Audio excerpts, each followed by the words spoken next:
Hey, welcome back everyone. In chapter 2, we're going to learn about graphs, charts, and tables, which we typically use to describe our data. So let's get started. So in this video, we're going to cover the first 3 learning outcomes of the chapter. We're going to talk about frequency distributions and how to create them. Then we'll learn how to create frequency histograms and joint frequency distributions and how to interpret them. Then in the next 2 videos, we're going to cover additional chart types, including bar, line, and scatter diagrams. So let's dive into frequency distributions first. A frequency distribution is a summary of a set of data that displays the number of observations in each of the distribution's distinct categories or classes. So the first step here is to list out all of the possible values. So in our example coming up, we're going to create a frequency distribution from a pet store that was interested in knowing how many pets each customer had. A frequency distribution involves discrete data. So this is data that takes on a countable number of possible values. So some other examples are, we can count how many students are of a certain age. We can count the number of deliveries that arrived late last month. We can count the number of touchdowns scored in a game or the number of courses that you are taking this semester. So the next step is we want to count the number of occurrences for each of our values. So let's jump into an example to reinforce these concepts. So a cashier at a local pet store conducted a poll and asked every customer when they are making a purchase how many pets they had. In the first column here, we're going to list out all of the possible values. So in this case, it ranges from 0 to 4 pets. So my guess, most people that shopping at a pet store, they probably have a pet, but maybe there was like 2 dog walkers that came in that day and they responded that they personally have no pets. So in the second column, this is a frequency for each occurrence. So for example, most of the customers, or 7 of them, had only 1 pet. We can continue to list the frequency for all of the other values there. So you might also be interested in knowing the proportion of the total observations or relative frequency for each value or category. So that is our last step here. To calculate the relative frequency, we're going to take the frequency, which is denoted here by the Fi in the numerator. That is the count of our value that we're looking at for a particular variable. So then we're going to divide it by our lowercase n. So if you recall, the lowercase n is the total number of observations or our sample size. So let's revisit our pet store example, but now we're going to calculate the relative frequency for each number of pets. So here's that example frequency distribution table again, and now I've added a relative frequency column. So in order to calculate the relative frequency, we first need to know the total number of observations, or in this case, the number of people that responded to the cashier. So in this case, we have 20 customers. So we're going to take the 2 customers that had 0 pets, and then we're going to divide by 20 the total sample size, and we get 0.10. We could then do the same calculation for each of the frequency of pets. So in Excel, we could insert a formula and drag it down to the bottom of the table to do this calculation for us. So if we've done it correctly, we should get 1 for the total of the relative frequency column. This is a good validation check, so if you do not get 1, make sure you go back and check your calculations. The textbook also covers cumulative frequency distribution and cumulative relative frequency distribution. Both are very similar to what we just covered, but cumulative just means that we add up the values as we go through each class or category. So we won't be spending too much time on these in this video. However, for me, this is something that I use in practice when I want to know the cumulative proportion covered up through a specific value.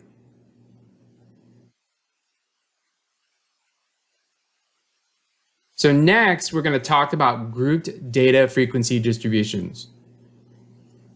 In the pet store example, we had a small number of occurrences for the number of pets, and this was pretty easy to work with. But in other situations, the variable could be continuous or discrete, and we have a much larger data set. So we would have to group the data. With continuous data, the values are not countable. It could be any value in an interval, like weight, length, or time. With discrete data, recall this is where we can count it. With income, I could count how many people make $50,000 a year, or I can count how many customers enter a store per day, like in our earlier example. So when working with large data sets, we want to group them into something more manageable, and these are called classes. In order to build classes, there are several criteria you must make sure that they meet. They must be mutually exclusive in that they do not overlap. That way, an item that you're counting doesn't appear in multiple classes. They should also be all-inclusive so that our set of classes contains all possible data values and nothing gets left out. And then classes should also be of equal width or distance, and there should be no empty classes. So for instance here, we have a distribution of temperature, but it has too many classes. So even though the width of the classes are equal or evenly distributed, we can see that it's making it look jagged. You can't really see a good shape. And then at the 52-degree mark, we actually have an empty class, which violates one of our rules. Too many classes can give a poor indication of how frequency varies across classes. In this example of the same dataset, we have too few classes, so we can't really see the distribution or its actual shape. It's just one cluster in the middle.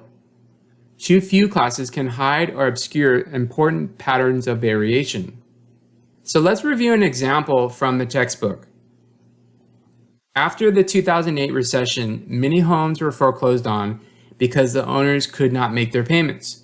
So we'll be using the foreclosures tab in the Excel file with a sample of 33 residential properties and the total balance on the mortgage at the time of foreclosure. We are going to develop a group data frequency distribution and interpret the results. The sample size is denoted by the lowercase n, which is another way of saying the total number of observations that we have. So we were told that the sample has 33 properties right here in the story. So let's talk about the steps to create a grouped data frequency distribution next. The first thing that we must do is we need to determine the number of classes to set up. The general rule of thumb is to have somewhere between 5 and 20 classes. Then we follow the 2 to the k is greater or equal to the n rule. This is where k represents the number of classes that is the smallest possible number that satisfies this rule. So we'll just have to plug in some numbers here by trial and error to find the best option. So we're going to go ahead and try 5, 6, and 7. I'm going to go ahead and start with 5 because the rule of thumb tells us that we should have between 5 and 20 classes. So I'm going to plug in 5 for k here and calculate 2 to the exponent of 5, and I get 32 on my calculator. So 32 is not greater to or equal to 33, so that doesn't work. So we're going to go ahead and try the next number, which is 6. So 2 to the exponent of 6 equals 64. So 64 is greater than 33, so that satisfies our rule. So we could keep going, but recall our rule says that we need to find the smallest k that addresses our rule. So we're going to go ahead and use 6 classes. The next step here is to establish the class width. The classes all must be the same width, so here is the formula to figure that out. We'll take the largest value from our sample, and then we're going to subtract the smallest value from our sample, and we're going to divide by the number of classes. So here I have some snippets from the sorted foreclosure data. So the largest value is 335,575, and the smallest value is 87,260. We're going to subtract those two numbers and then divide by the 6 classes that we determined in step 1. So we get 248,315 in the numerator, and then we divide by 6, and we get 41,385 and 0.833. So in order to get a nicer class width, we're going to round that to the nearest 1,000. So it's important to not round down because you could end up with an extra class. So rounding 41,385.833 up to the nearest 1,000 gets us 42,000. In steps 3 and 4, we will set up the upper and lower boundaries for each class, and then we're going to count how many properties appear in each of these classes. Now this is where you get to use your judgment and decide where would be a good place to start. So in this example, I'm starting at $85,000, and then we're going to go up to the class width of 42,000 that we got in step 2. I'm going to go up 42,000 for each of our class widths until I get my 6 classes. Then from there, I can go ahead and go to my data and count how many houses fall under each of these classes. So here is showing a grouped frequency distribution, very similar to the number of pets example from before, but now our classes are grouping of numbers.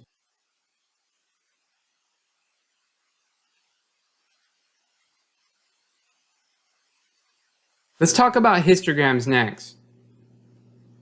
Once you have set up a frequency distribution, it's helpful to graph it into a frequency histogram. A histogram's horizontal axis contains the classes, which has all of the possible outcomes. The vertical axis is the frequency for each possible outcome or class, or the count. Note that there are no gaps between our bars here, so that tells you that this is a histogram. This histogram was created in Excel, so our class widths are a little bit different than what we did manually in the last example, but the shape should be the same if you use the same number of classes, which is 6. Histogram tells us where the center of our data falls within a number line. It shows us the spread or how wide it goes, and it also shows us the shape. Is it symmetrical, or is it skewed to the right or to the left? These are important concepts that we're going to talk about in more detail in chapter 3. Finally, we're going to talk about joint frequency distributions. With a joint frequency distribution, the data will have 2 variables. This is the key difference with a frequency distribution and a joint frequency distribution.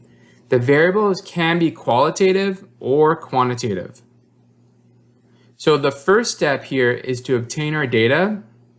In this example, we have asked 12 customers if they are a pet owner and if they are a homeowner. The answer options are yes or no to owning a pet. And for home ownership, it's either own, rent, or other. So other might be for those people that are living with family or friends. So the next step is to determine the frequency of occurrences for each combination of being a pet owner and a homeowner. So we need to set up our table, and we're going to count the joint occurrences to enter in the table. The joint occurrence is how many times 2 variables occur together. So first, we need to count how many people said yes to having pets and owning their home.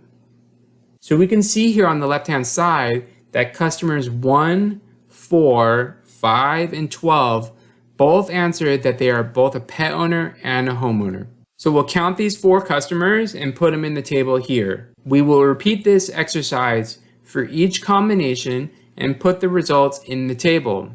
So the next step is to calculate the totals for the columns. So we had 4 customers that owned a pet and a home, but only 1 customer that owned a home but not a pet. So that total is 5. We're going to do the same thing for the rest of the columns, and then we're going to calculate the totals for the rows, and then finally we're going to calculate the grand total, which should add up to the number of customers that we had, which was 12. Like what we discussed earlier with frequency distributions, we could also calculate the relative frequency in a joint frequency distribution as well. Here is the same data as before, but the last step is to divide each frequency by the number of observations. So if you recall, we had 4 customers that owned a pet and a home, and there were 12 customers total. So we take 4 and divide by 12, and we get 0.33. And we're going to plug 0.33 into the table. We're going to repeat that calculation for the remaining combinations. Then we could add up the values going down in the columns and then across in the rows. Finally, the grand total should be 1. If you do not get 1, then you'll want to double check your calculations. Well, that wraps up this first video covering frequency distribution in histograms. In the next video, we're going to focus on bar and pie charts.